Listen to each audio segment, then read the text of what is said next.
একটু আগে এক ভাই বলছিল আপনি তো খানি না হুজুর, 1 চামচ কি 1.5 চামচ ভাত খাচ্ছেন, খানি না। তাই আমি বললাম যে আমি কম খাওয়া হুজুর, কারণ নবী সাল্লাল্লাহু আলাইহি ওয়াসাল্লাম কি শিখিয়েছেন? তিনি বলেছেন আমরা যা খাই না, তিনি নবী হওয়ার পরে মনে হয় সেটাও খেতে পারেন নাই। বিশ্বাস করছেন না? এরকম 3-3টা মাসের চাঁদ চলে যেত যে নবী সাল্লাল্লাহু আলাইহি ওয়াসাল্লামের বাসায় চুলাও জ্বলে নাই। আর আমাদের তো একবেলা যদি না খাই তাহলে আল্লাহর উপর কত শেকায়াত, কত অভিযোগ, তাই না ভাই? আচ্ছা, তারপরে তিনি বলছেন একজন ব্যক্তির এতটুকু খাওয়াই যথেষ্ট যে কোমর মেরুদণ্ড সোজা করতে পারে, আল্লাহর ইবাদত করতে পারে। আর যদি তোমাদের খেতেই হয় তাহলে পেটটাকে 3 ভাগ করে খাবে। কয় ভাগ? 1 ভাগ খাবার রাখবে, 1 ভাগ পানি খাবে, আর 1 ভাগ এই শ্বাস প্রশ্বাস চলাচলের জন্য ফাঁকা রাখবে। কয়জন এর উপর আমল করে দেখাতে পারে? কতজন মানুষ আছে? আর যারা একদম গোগ্রাসে খায় এদের ব্যাপারে কোরআনে এবং হাদিসে কিন্তু মারাত্মক কথা আছে। আল্লাহর নবী সাল্লাল্লাহু আলাইহি ওয়াসাল্লাম বলেছেন যে তোমরা খুব বেশি ঢেকুর তুলো না। কি করো না? একজন সাহাবী খুব ঢেকুর উঠাচ্ছে, সাহাবী না আসলে, উনি পাশ দিয়ে যাচ্ছিলেন, খাবার দাবার খেয়ে পাশ দিয়ে যাচ্ছিলেন। তো নবীজি তার ঢেকুর তোলা দেখে বলছেন যে তোমরা বেশি ঢেকুর তুলবে না, কারণ দুনিয়াতে যে ব্যক্তি বেশি পেট পুড়ে খাবে কাল কিয়ামতের মাঠে সে সবচেয়ে বেশি ক্ষুধার্ত থাকবে। বলেন নাউযুবিল্লাহ। খাবেন আপনি, নিজের পেটটাকে 3 ভাগ করবেন, 1 ভাগ খাবার, 1 ভাগ কি পানি, আর 1 ভাগ শ্বাস প্রশ্বাসের জন্য ফাঁকা। আর এই ব্যাপারে একটা কথা বলে দেই, শেষ জামানায় কিন্তু খাবারগুলো সব করাপ্টেড হয়ে যাবে। কি হবে? খাবার ভেজাল হবে, ভেজাল। এটার দলিল সূরা কাহাফে আছে, আমি এটা ব্যাখ্যা করব না আজকে।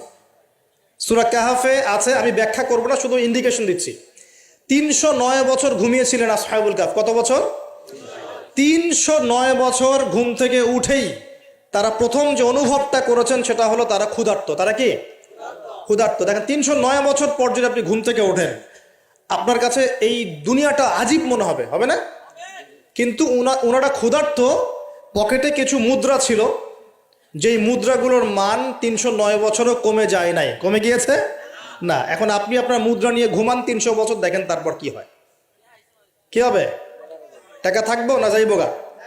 আচ্ছা, তারপরে শুনেন, এরপরে উঠেই তারা বলছে ফালিয়ানজুর আইয়ুহা আজকা তুআমা, এই মুদ্রাগুলো দিয়ে বাজারে কাউকে পাঠাও, তোমাদের 9 জন 10 জনের মধ্যে একজনকে বাজারে পাঠাও।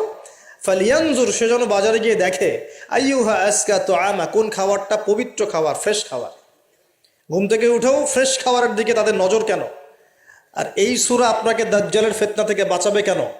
আর দাজ্জালের যুগেই বা সব, দাজ্জালের শাসনের যুগে সব খাবারগুলো আস্তে আস্তে ম্যানুফ্যাকচার্ড এবং ভেজাল হচ্ছে কেন? এগুলোর মধ্যে মিল আছে না? তার মানে যত জামানা শেষের দিকে যেটা থাকবে খাবারের ভেজাল তত বাড়তে থাকবে। এই সময় আপনাকে অবশ্যই ফ্রেশ খাবার খুঁজে খুঁজে বের করতে হবে। খাবার আগে মানুষ খেত, খাবারের মধ্যেই চিকিৎসা ছিল, তাই না? রোগের আরোগ্য ছিল। এখন সেই খাবার খেয়ে মানুষ অসুস্থ হয়ে যাচ্ছে। বুঝতে পারছেন না? খাবারের মধ্যে থাকে উপাদান, ভালো উপাদান, যে উপাদানগুলো পেটের ভিতরে গেলে, শরীরে গেলে শরীরটা সুস্থ হয়। এখন সেই খাবার খেয়েই মানুষ অসুস্থ হয়ে যাচ্ছে। এটা কোন হাদিসের সাথে মেলে জানেন? আনতালিদাল আমাতু রাব্বাতুহা, দাসী তার মনিবকে জন্ম দিবে। দাসী মনিবকে জন্ম দিবে মানে হচ্ছে সমাজের ন্যায় অন্যায়, হক বাতিল, সত্য মিথ্যার মানদণ্ড উল্টে যাবে। যেটা ভালো সেটা হয়ে যাচ্ছে খারাপ, খারাপটা হচ্ছে ভালো। সমাজে সত্যবাদী ব্যক্তি হয়ে যাচ্ছে মিথ্যাবাদী, মিথ্যাবাদীকে মানুষ সত্যবাদী বলা শুরু করেছে। আমানতদার ব্যক্তি হয়ে যাচ্ছে খেয়ানতকারী, খেয়ানতকার ব্যক্তিগুলো আমানতদার হয়ে যাচ্ছে। সমাজের সবচেয়ে ভালো মানুষকে মানুষ খারাপ বলছে, সবচেয়ে খারাপ মানুষকে খুব ভালো বলছে। উল্টে যাচ্ছে, খেয়াল করে দেখেন, উল্টে যাচ্ছে। বাবা এখন বাবার হাতে ছেলে মায়ের খাচ্ছে, ছেলের হাতে মা মায়ের খাচ্ছে। এরকম হচ্ছে না? যাকে একটা দায়িত্ব দিয়ে রাখবেন যে বাবা তোমার উপর আমি বিশ্বাস করলাম, দায়িত্ব দিলাম, সে আপনার বিশ্বাস ভঙ্গ করে রেখে দিচ্ছে। এই হচ্ছে না? বিশ্বাস উঠে যাচ্ছে, প্রতারণা বাড়ছে। মানে কি? মানুষ আল্লাহ পাকের হালালগুলোকে হারাম করে নিচ্ছে, হারামগুলো হালাল করে নিচ্ছে। বুঝতে পারছেন না মনে হয়? হালালগুলোকে মানুষ আস্তে আস্তে হারাম করতেছে, হারামগুলোকে আস্তে আস্তে হালাল করতেছে। এটা হচ্ছে না? হচ্ছে। খুব খেয়াল করেন। তো এখানে খাবার খেয়ে আপনার উপকার পাওয়ার কথা, খাবার খেয়ে আপনি অসুস্থ হয়ে যাচ্ছেন। উল্টা হচ্ছে, উল্টা চলতেছে দুনিয়া। দুনিয়া কি চলছে?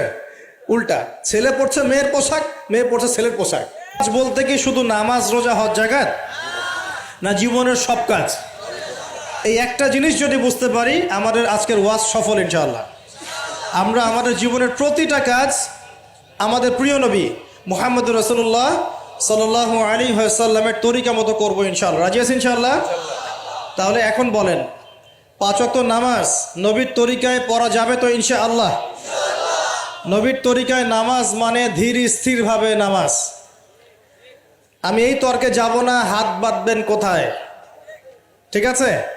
ওই তর্ক সবাই করে না, ওই তর্ক সবাই করে না। এই মাসআলাগুলোকে নিয়ে যারা মুফতি আছেন তারা কথা বলেন, আমি মুফতি নই, অতএব এই মাসআলাগুলোকে নিয়ে আমি আপনাদের সাথে কোনো কথা বলছি না। আমি বলছি আপনাদেরকে, নামাজ প্রতিষ্ঠা করা, কায়েম করার মানে হচ্ছে নামাজটা হতে হবে নবীর মতো খুশু খুজুতে। খুশু খুজু কি জিনিস?